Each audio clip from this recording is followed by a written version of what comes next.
Gênese no lar.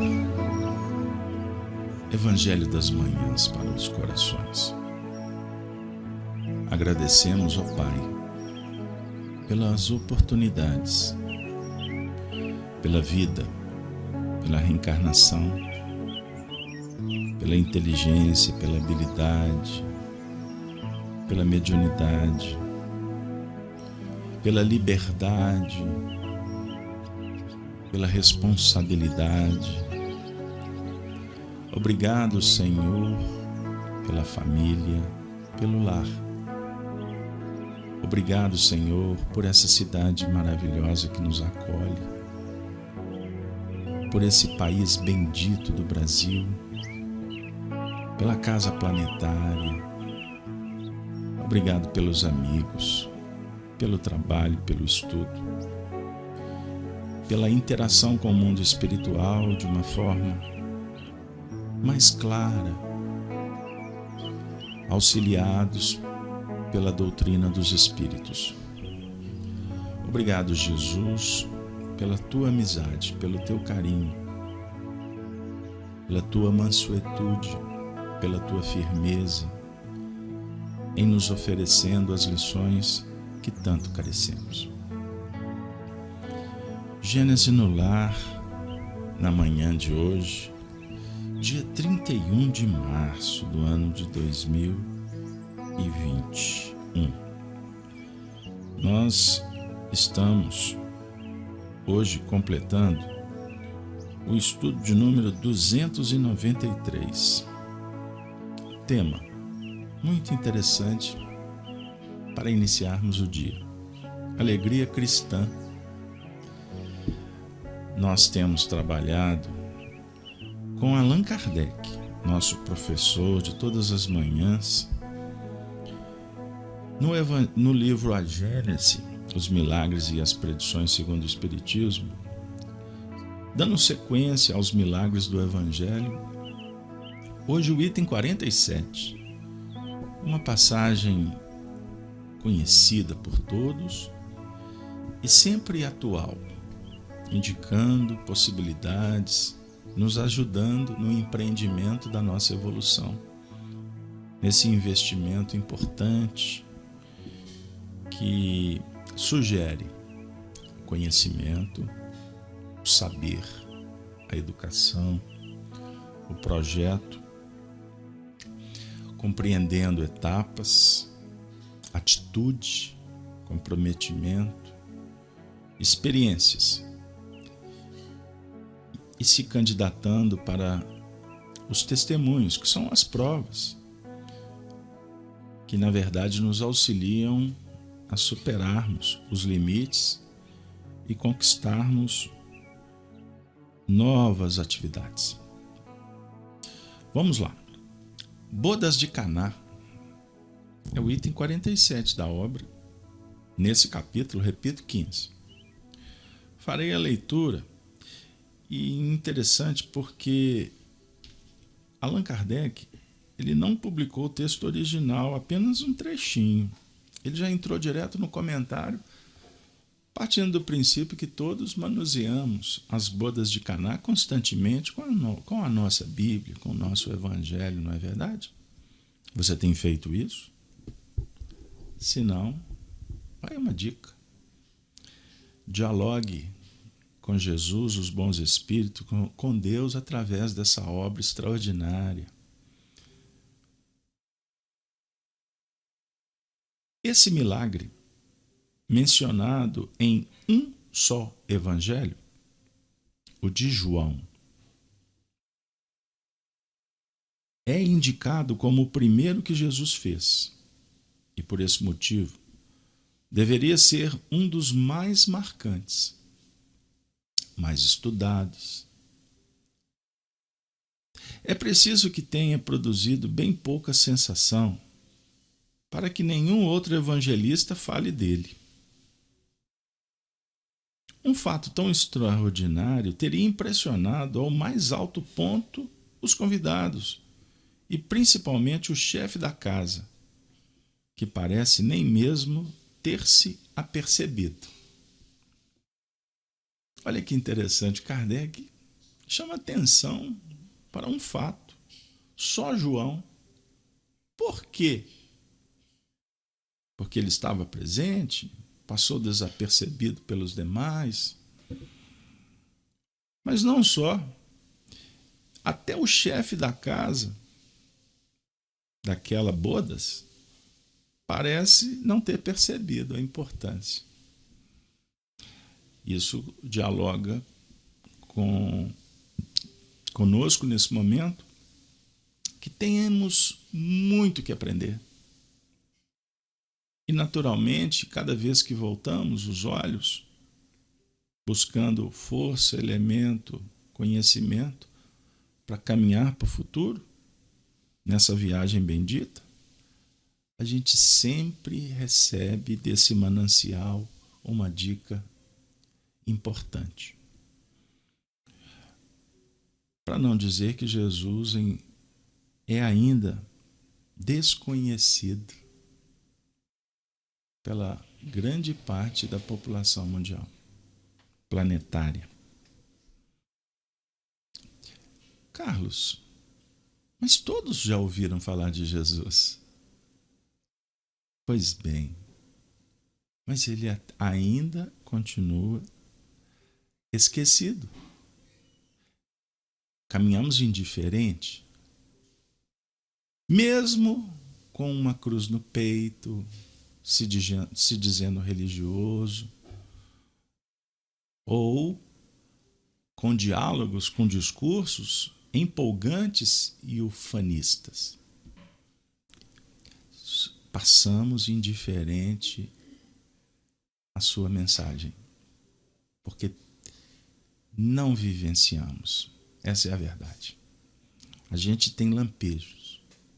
Nós estamos em busca de sintonia, mas ainda não temos afinidade.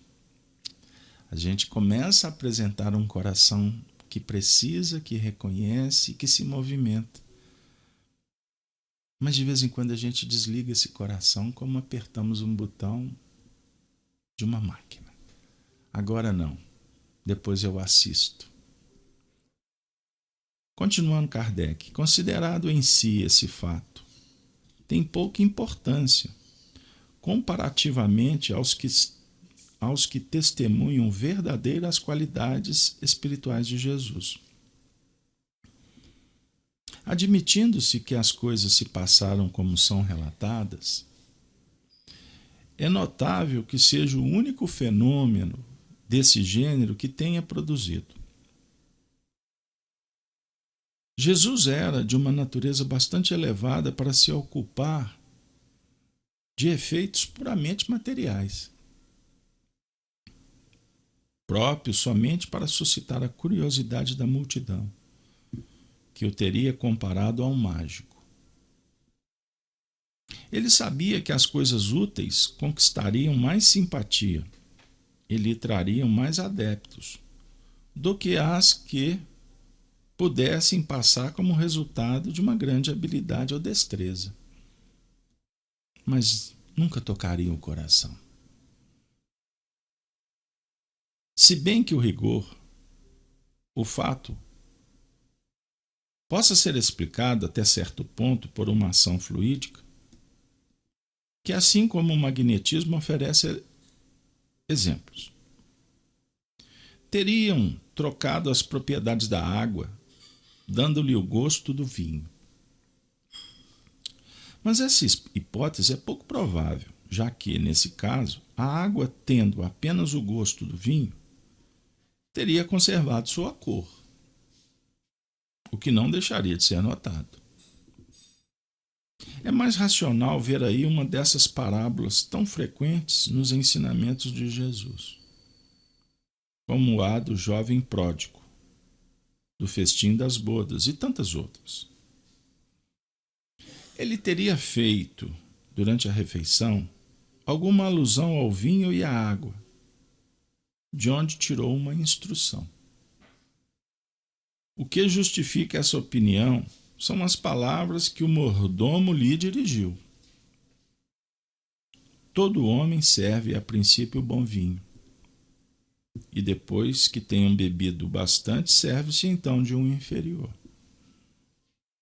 mas para vós tendes reservado o bom vinho até essa hora. Pois bem, amigos, como falta elementos, Kardec sempre prudente, ele está dando uma dica que pode ser esta passagem apenas uma parábola. Na verdade, ele quer nos convidar para a gente refletir sempre no que é razoável e nos desvincular um pouco do maravilhoso e do sobrenatural. Embora, ao mesmo tempo, ele disse que Jesus tinha a capacidade, a autoridade moral, e a autoridade moral aqui subentende-se o conhecimento e a vivência, para fazer alterações na estrutura molecular da água, para transformá-la em vinho. Hoje, quantas coisas a ciência já nos esclarece ser possível comprovadamente. Mas o que nos chama a atenção, sobre o ponto de vista filosófico, é que a bodas de Caná representa, então, a primeira aparição de Jesus para o populacho, para um público, produzindo fenômenos sobre o ponto de vista magnético ou fluídico. Ou seja, ele era dotado de um magnetismo extraordinário, como todos somos, num nível bem inferior face à nossa condição evolutiva. Ponto. A questão fluídica, manipulação dos elementos da natureza. Quando o Espiritismo esclarece o fenômeno das curas, como já vimos em outras passagens, e na prática aplicamos com o chamado recurso bioenergético, que popularmente falamos que é o passe magnético, o atendimento aos sofredores por esse recurso envolve tanto o magnetismo humano quanto a atuação fluidoterápica dos espíritos. Então, você pode usar o seu magnetismo para muitas coisas, inclusive para a cura, sem o concurso dos espíritos. Por isso, bioenergia, pelo fenômeno da vontade. E, naturalmente, a vontade que vai utilizar ciência, tecnologia, conhecimento.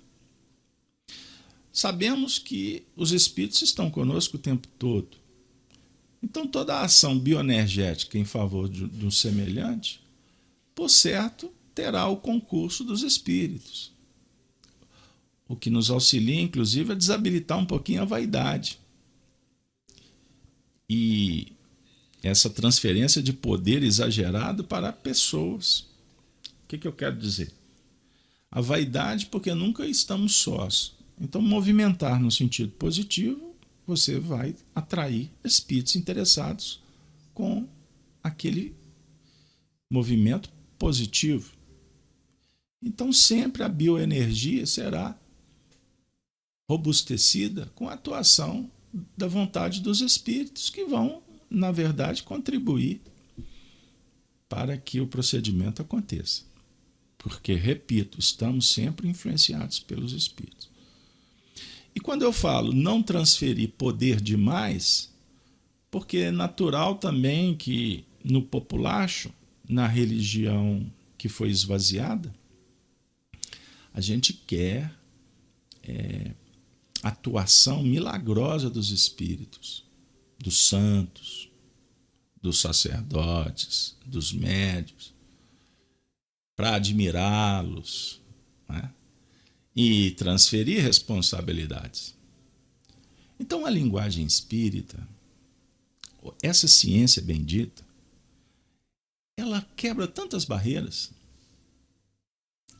ela dilui, pulveriza tantos obstáculos que a ignorância alimenta, ou que o interesse imediatista, egóico, sustenta, que em algumas análises a gente caminha para o movimento filosófico da virtude chamada prudência. Aprender a esperar, compreender até onde a gente pode agir, para agir, para ter atitude, sabendo que todo o movimento do progresso, ele se estabelece de uma forma natural, gradativa, que pode sim ser acelerado pela vontade do ser humano em querer melhorar. Mas se nós postergarmos, se nós optarmos em não acompanhar o progresso, a gente já sabe que a única constância do universo é a mudança. Só isso que é constante, mudança. Perceberam? Pois bem, o interessante é a gente caminhar para análise sob o ponto de vista moral e espiritual, para encaixar no nosso dia a dia. O tema alegria cristã.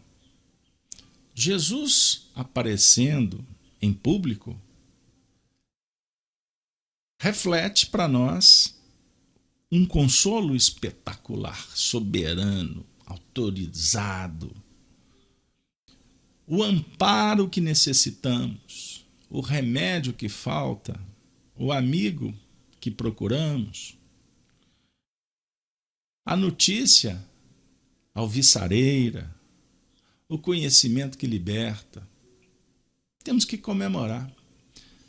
É interessante que, sob o ponto de vista filosófico, tendo sido a água transformada em vinho, ou como uma metáfora, que é uma possibilidade, do Kardec não está dizendo que Jesus não fez, ele está colocando como possível, o que não tem problema nenhum, não invalida em nada o fenômeno. Mas sobre o ponto de vista da apresentação de Jesus para a comunidade, uma vez que o seu poder, a sua autoridade, a sua atividade acontecia naturalmente, porque é um médium natural. A simples reencarnação, a simples encarnação, me perdoe, eu ia falar cometer um erro histórico. Jesus não reencarnou, Jesus encarnou. Mas espera aí, Casalberto, então ele é o único que só encarnou, o resto reencarna? Não, na Terra ele só teve aqui uma vez. Fora isso, é fake news, para falar numa linguagem bem atual. Factoide. Pega uma verdade, metade verdade, daqui a pouco vira mentira e todo mundo acredita. Informações seguras ele teve aqui uma vez. Porque se ele viesse duas, ele rasgaria o processo evolutivo. Porque a vinda dele significa confirmação de um projeto que ele enviou emissários. E agora você também é um enviado dele. Ele vem dizer assim, olha, eu também vou fazer o que vocês precisam de fazer. Mas eu não posso ficar fazendo, porque senão eu tiro a oportunidade. E vocês vão ficar tão encantados, entre aspas, estou usando uma linguagem bem adequada, embora primitiva, vocês vão ficar tão encantados com o que eu faço que vocês vão deixar de fazer. Então é necessário que eu vá. Vou corroborar com o raciocínio, trazendo o capítulo 14 do Evangelho de João. É necessário que eu vá. Depois que ele falou que é o caminho, verdade e vida, estão lembrados? É necessário que eu vá, para que o Consolador venha, para o Consolador lembrar a vocês tudo que eu fiz, tudo que eu falei. Meu Consolador dizer muito mais. Ide, porfiai, não vos deixarei órfãos, mas depois eu volto. Mas eu volto definitivamente. Como é que ele volta definitivamente? no coração. Porque, na verdade, não é uma volta. É colocar para fora o potencial, a essência. Que o papel dele é dar um toque para você despertar. Para você aprimorar seu pensamento, seus sentimentos, suas emoções. Trabalhar virtude, habilidade, aprendizado. E se libertar. Simples assim, não é? Complexo, Carlos Alberto. Não, é simples. Comece por uma atitude no bem, que você vai chegar lá. E é isso que ele propõe. Eu não vim de mim mesmo, eu vim cumprir a obra do meu Pai. Qual é a obra do meu Pai?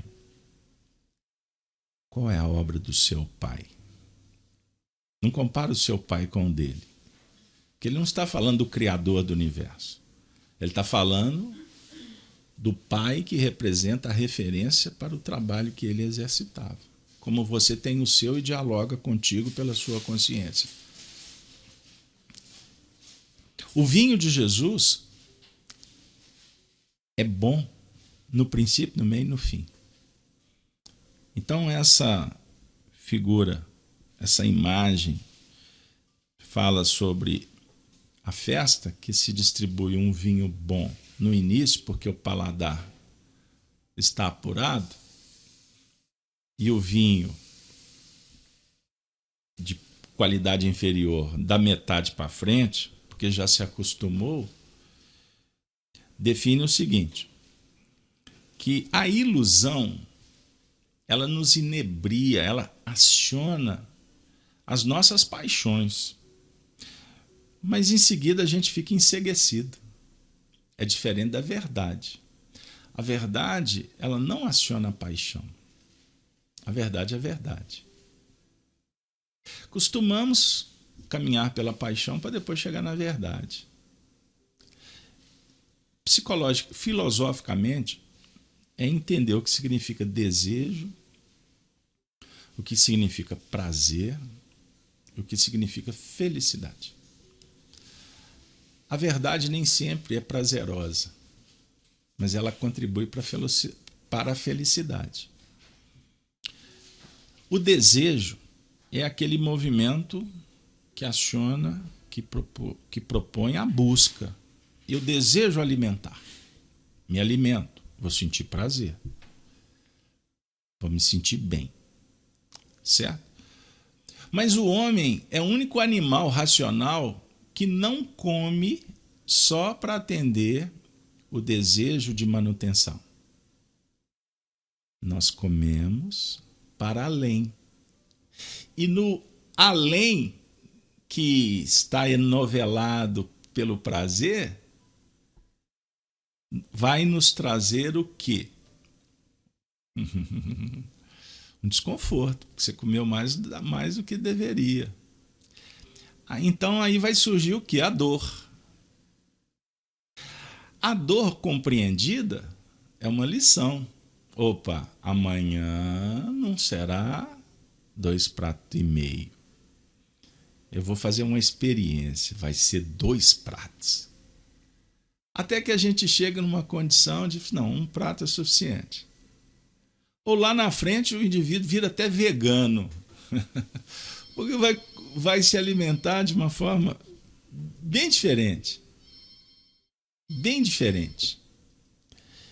Então, amigos, o Evangelho tem muitos desafios para a gente. Portanto, a alegria espiritual dialoga conosco de uma forma muito eficiente, nos convidando para uma reflexão de profundidade. Jesus vem ao nosso encontro nesse instante de muitas provas. Vamos nos ajustar agora ao contexto histórico. Estamos sendo desafiados por problemas, por injunções que fazem parte da nossa trajetória, da nossa necessidade para amenizar, para consolar. Parece um paradoxo falar em alegria no meio de tantas dúvidas, de tantos medos, de angústias, da preocupação ou da pós, ocupação, preocupação com o que vem, sofrimento com o que fez, questão de culpa, ansiedade com o que está por vir. Jesus chega na nossa casa, nesse momento, para dizer assim: tende bom ânimo, calma, as coisas vão se ajustar. Mas para isso é necessário a gente entender, primeiro, que estamos numa escola e as lições são aprendidas gradativamente. Não adianta querer passar o carro na frente dos bois, como a gente fala aqui em Minas Gerais, lá no interior. Tudo na hora devida. Então, que Deus nos abençoe para que a gente possa receber o Espírito Emmanuel no nosso espaço virtual, nessa manhã do dia 31 de março, para nos esclarecer sobre essa alegria cristã. Porque alguém pode dizer: será que podemos ter alegria vendo tantas coisas complicadas, difíceis no mundo? É possível? Eu tenho dúvida, mas eu quero sentar com você para que a gente possa tentar resolver essa dúvida. Ele diz assim: Caminho, Verdade e Vida, lição 93. Mas a vossa tristeza se converterá em alegria. João 16, 20. Nas horas que precederam a agonia da cruz, os discípulos não conseguiam disfarçar a dor e o desapontamento. Estavam tristes. Como pessoas humanas, não entendiam outras vitórias que não fossem as da terra. Mas Jesus, com vigorosa serenidade, exortava-os: na verdade vos digo que vós chorareis e vos lamentareis. O mundo se alegrará e vós estareis tristes. Mas a vossa tristeza se converterá em alegria.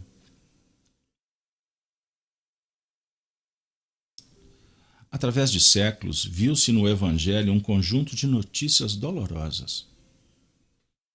Um Salvador abnegado e puro conduzido ao madeiro destinado aos infames. Discípulos debandados, perseguições sem conta, martírios e lágrimas para todos os seguidores.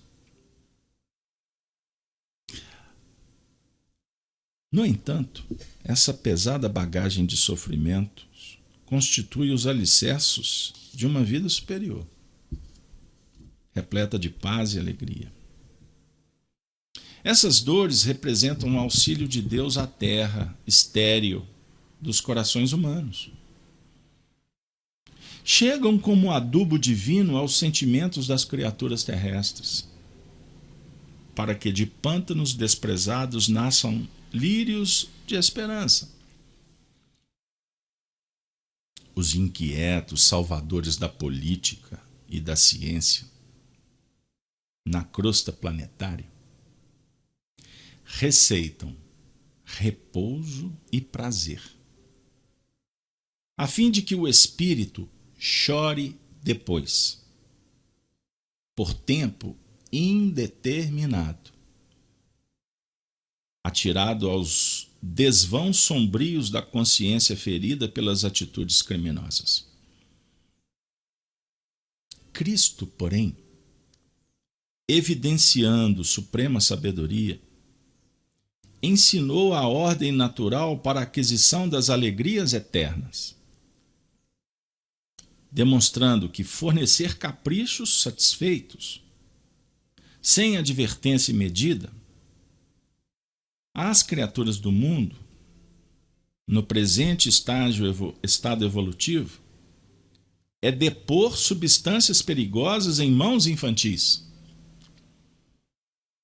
Por esse motivo, reservou trabalhos e sacrifícios aos companheiros amados, para que se não perdessem na ilusão e chegassem à vida real com um valioso patrimônio de estáveis edificações.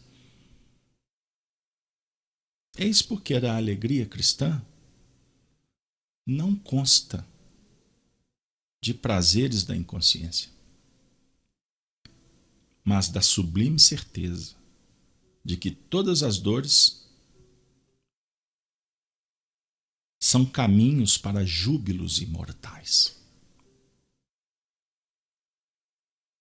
Emmanuel. Amigo, amiga, estamos atingindo a culminância do nosso encontro. A mensagem tem que ser direta, para o coração, pois necessitamos renovar os sentimentos. Porque se ficarmos apenas informados, com tanta informação espiritista do Evangelho, nós não promoveremos a educação imprescindível. Em O Livro dos Espíritos, nas Leis Morais, que trata da sociedade, informam os espíritos para Allan Kardec, que compartilha com você, comigo, que a sociedade evoluiu bastante. Ou melhor, a humanidade, sob o ponto de vista da ciência e da tecnologia. Mas a humanidade para a espiritualidade superior não é considerada uma humanidade civilizada. Os espíritos dizem que é uma humanidade informada. O que eles estão colocando para a gente? Que existem encarnados atualmente mais de 7 bilhões de almas que estão alimentando de informações. Não são civilizados. Por isso, o interesse pessoal campeia. E quando o egoísmo é a bandeira que tremula no coração, na família, na sociedade, na nação, no planeta, sabe aquela história que a gente escuta desde criança, lá no interior de Minas? Que casa que falta pão, todo mundo grita e ninguém tem razão? É o cenário atual. Porque nunca teve tanta disponibilidade, tanto recurso disponibilizado. Se você quiser entrar no Louvre, virtualmente você passeia. Se você quiser entrar na Biblioteca de Paris, você tem acesso livre. Em tese, você pode acessar a internet e pesquisar receita de bolo, de como fazer um quiabim com angu, como apertar o parafuso do chuveiro elétrico. Tem um vídeo, você consegue. Então, por que você está parado? Começa a ter uma atitude criativa, vai operacionalizar com a ciência. Você vai ficar muito informado e vai desenvolver até habilidade. Agora, sobre o ponto de vista espiritual, como que nós estamos aplicando esses conhecimentos? Para a nossa reforma? Ou para continuarmos gritando sem razão nenhuma no mundo? Eu tenho dialogado com muitos amigos. Eu tenho procurado aguçar os meus ouvidos para ouvir diversas opiniões, uma vez que a nossa responsabilidade é muito grande. Se eu venho aqui e falo uma asneira, ou mais asneira, fora da medida, porque a gente fala muita bobagem. Mas se eu acelero, se eu intensifico as asneiras, eu posso estar contribuindo para desinformar alguém. Já imaginaram? Eu não estou muito afim de voltar no mundo para juntar caco, porque contribuir para mais confusão no mundo.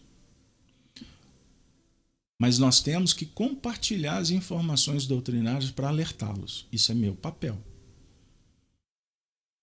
Essa madrugada eu acompanhei no mundo espiritual um diálogo de um benfeitor sobre o sermão profético, naquele texto que fala sobre o período em que os homens estariam nas praças cantando e tocando flauta.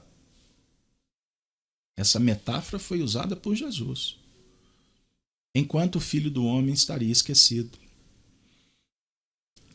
No sermão do profético é colocado que os tempos se caracterizam pela ilusão. Então a humanidade está informada, mas iludida. O que sugere, quando a crise vem e a pandemia que bate no bolso e na conservação, bolso por conta da economia, muitos não têm mais. Alguns têm menos. Tá certo que muitos se enriquecem. Mas não é o problema o enriquecimento. Porque cada um está tendo a oportunidade de dar uma resposta, seja se enriquecendo ou se empobrecendo. A nossa discussão não é política social, porque o texto está falando que tanto a política quanto a ciência não tem elementos suficientes para educar. Oferecem alguns elementos, mas sem Jesus a gente não se educa. Porque a educação é do sentimento. Compreender? Mas nós precisamos de entender. Entender o que está acontecendo lá fora. Então o Emmanuel está colocando para a gente que a alegria cristã, na verdade, não é uma alegria de soltar foguete, de ir para a praça, bater no peito, ó que bom. Não, não é isso. Alegria cristã é confiança. Isso traz um conforto. Isso traz um prazer elevado. Você ter consciência de que você está fazendo o que é o melhor. E isso está te garantindo. Você garantindo sanidade mental, profilaxia no seu sistema imunológico. Você estará menos sujeito a doenças, infecções espirituais. Cuida da infecção da bactéria, do vírus que está na Terra, se protegendo. E se apresentar um fenômeno qualquer na pandemia, não espera, trata ontem. Mesmo que alguém diga para você, trate depois, seja inteligente e faça diferente. A não ser que você queira encontrar com os espíritos mais rapidamente. Aí é uma questão de opção, nós respeitamos, inclusive as crenças. Mas quem está interessado em preservar a vida para não perder a oportunidade de progredir moralmente, mesmo que tenha que abrir mão do progresso material, do bem-estar que o dinheiro, o conforto nos oferece, renova os seus sentimentos com Jesus. E o Mestre nos coloca no colo. Me pediram para dizer uma coisa para vocês para encerrar. Vou me pautar em muitos testemunhos que nos visitam.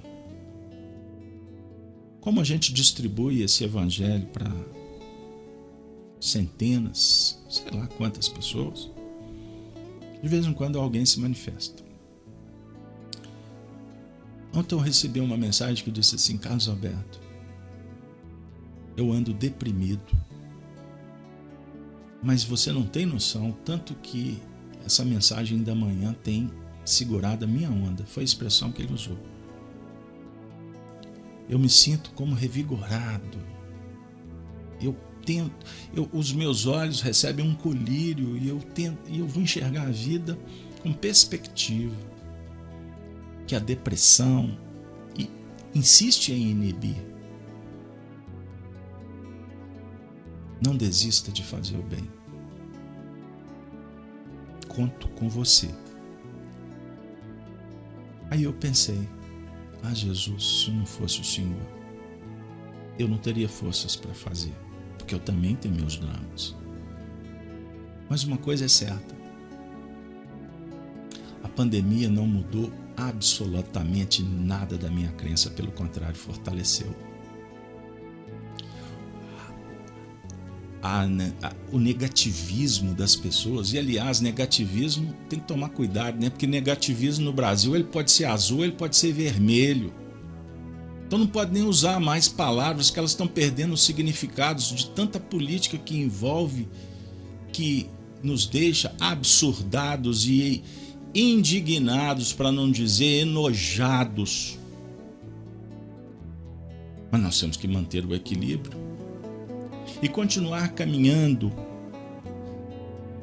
procurando estar acima, bem acima do tumulto, da confusão, da infantilidade que ainda gravita dentro de nós. Alegria cristã é estar com vocês, é poder falar do Evangelho todas as manhãs para os corações. Unamo-nos para seguir em frente com equilíbrio. Pense diferente, que você vai fazer toda a diferença. Não faça comum que Deus te deu de especial. A vida será menos doída, mais compreendida. Portanto, mais luz nos corações. Ave Cristo, desejo a todos um dia de muita alegria, alegria com Jesus.